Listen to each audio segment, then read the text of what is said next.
Tell us how you got into this field in the first place and what you realized early on that had to be fundamentally different about PLM to make it work in that unique environment.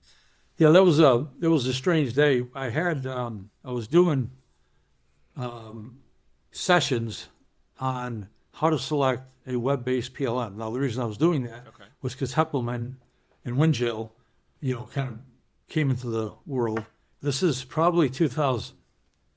Okay. And in the front row was Amy Hopkins and somebody else from Timberland.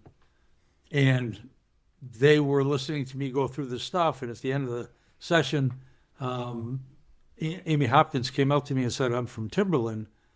Can you help us select a web-based PLM?" I said, "What do you make? Don't you make shoes and stuff?" "Oh, yeah, yeah, yeah." So they were right in Stratham, New Hampshire. So I went there and helped them kind of go through the requirements definition.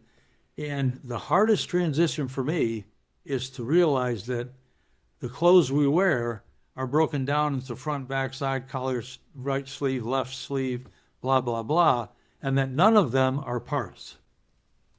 And I was like, I think, can I use sounds the like an sleeve? assembly, but And they said, "Well, how did you ever do that?" I said, "I don't know. I'm having a hard time." So it took me a day or so to get my head wrapped around the fact that it's materials constructed in a certain way to generate the product of a shoe or a shirt or a hat or whatever, and that they look at materials as the core of what they do.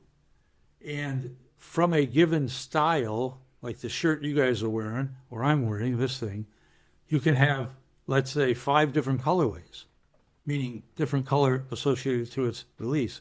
And in each of these, you can have 5, 6, 7 different sizes. Some products you wouldn't do in a very large size, maybe because it's too bright, it's too, orange or whatever. But so they don't all have to have the same sizes, but each colorway has a set of sizes.